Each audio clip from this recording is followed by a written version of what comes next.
Hey guys, in this video I'm going to be talking about why I think the Arisaka Type 38 rifle is the best Mauser variant ever made.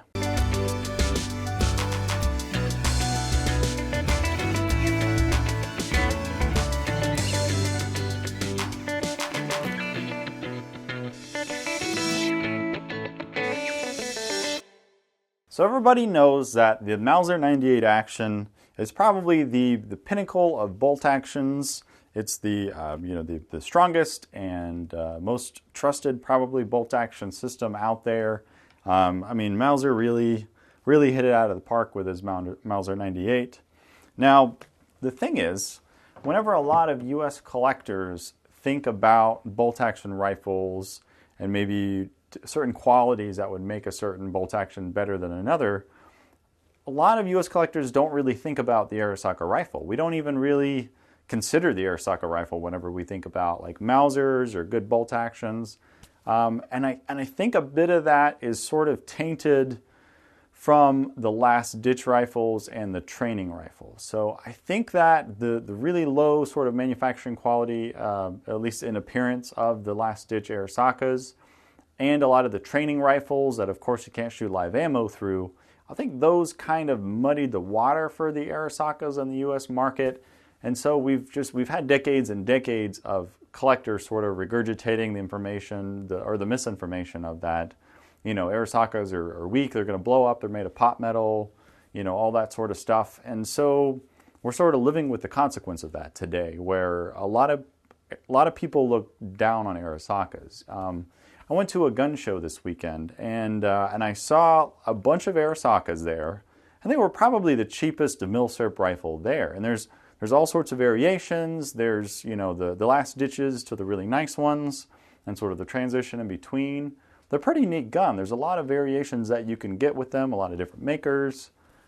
It's a neat gun, but nobody really seemed to be that interested in them. The guns everyone was talking about were the European rifles and stuff like that. So I think the 38s are, in particular, a pretty underappreciated gun. They get overshadowed a lot by the Type 99s. You know, because the 99s have some pretty cool features in them that make them stand out. So one of the biggest things that the Type 38 has going for it is probably the cartridge. So this is a 6.5 by 50 Japanese cartridge that the 38 shoots. 6.5s, I think, are some of the best military cartridges out there. They really deliver all the power that you need in an infantry rifle. Especially this one has a good balance of power and ballistic coefficient. It's just 6.5s are great. They're really personal favorites of mine. And I think that they're kind of making a resurgence today with a lot of kind of 6.5-ish millimeter cartridges coming out, like 6.5 Creedmoor. They're just really good cartridges. And you know, you can compare that here to the 8 millimeter Mauser.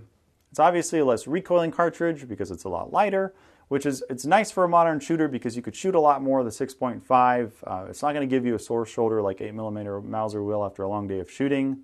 Now the downside for a modern shooter and collector, 6.5 is pretty expensive. You're going to want to reload for this if you're planning on shooting a bit. But it is still a fantastic cartridge. And I'll compare the 6.5 Japanese with 6.5 Swedish here. So 6.5 Swedish is just 6.5 by 55, and so you can see that the 6.5 Swede here is just a little bit longer. Now they did make a dust cover for the Gewehr 98 for World War I. It's sort of an afterthought though. It's something that kind of gets bolted onto the gun, and it kind of adds a lot of parts to the gun. Where the 38, it has a really nicely designed dust cover that runs on this track along the receiver.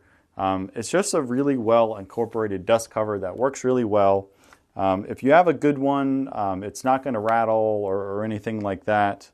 It's a nice extra bit of protection to the gun's action. So I think that, you know, a lot of people can kind of look at the dust cover as being a bit of a novelty, but you know, when you're mass issuing rifles and you're in harsh conditions, you know, I think this is something that's oftentimes overlooked. And we can see how a lot of the European powers in World War I sort of started, you know, struggling to come up with dust covers and adapting dust covers and action covers and stuff like that for their rifles in World War I. So we can see that the Japanese were a bit more forward-thinking with incorporating a dust cover into their rifle already. The Type 38 also incorporates some pretty ingenious stock strengthening features in the gun. The most obvious is where they add an extra piece of wood to the bottom of this. Of course, that just reverses the grain from the top so that sort of the toe or the heel of the stock down here is less likely to be cracked or broken off. So that strengthens the stock. Also, I'm going to flip the gun over and we're going to take a look underneath and see how the wrist is strengthened. So one of the weakest points on a rifle stock is here in the wrist. So this is a point where the stock goes to probably one of its thinnest points. It's also where you see this sort of dip in the stock, and this actually acts like a fulcrum, which sort of enables the rifle barrel to kick upwards. But this is a very thin area, and we can see here on the Gewehr 98 that the metal stops here, and the trigger guard stops here. So really the only thing giving this strength is just the strength of the wood. This is also the place where you see a lot of stocks cracking. Well, in the Arisaka, they incorporated this extra piece here that isn't actually attached to the trigger guard necessarily, but there's two screws that hold this in place. So this little metal sort of trigger guard extension here on the bottom, and then this little receiver extension off the top here out of the back, goes to strengthen this critical weak point of the stock quite a bit. So you have these two pieces of steel here that reinforce the stock. And, it's one of those things where you hardly ever find an Arisaka with a cracked wrist.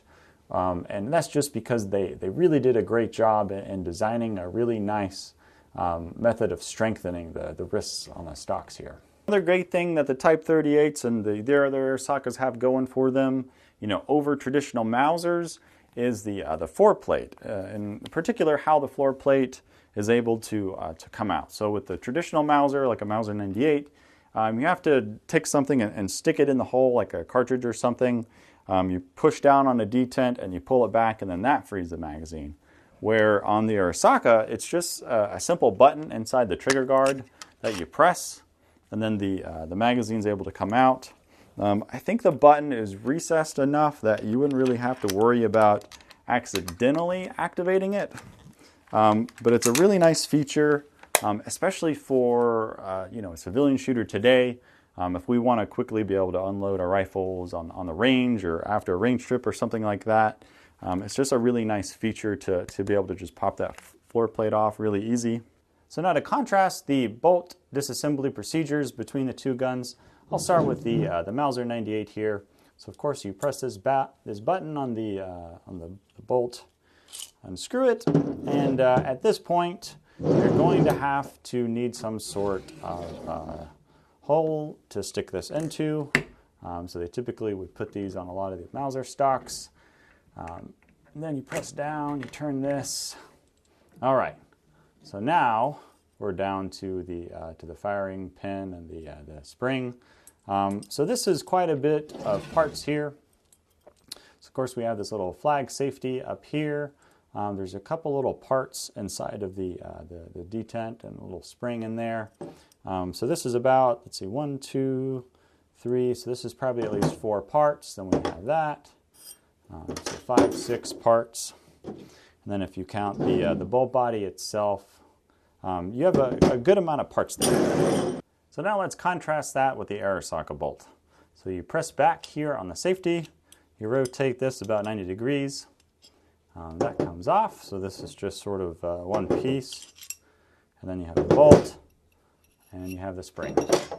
So that is just way more simple. So after watching a video on the internet about the Type 38, I was under the impression that the 38 locking lugs were wider than the 98s here, but I measured these, and the lugs actually protrude about the same amount, but maybe it's the width here. So maybe the 38 lugs are wide. So let's measure the Type 98 lugs here. This side we have 10.9 millimeters, and on this side 11.07 millimeters.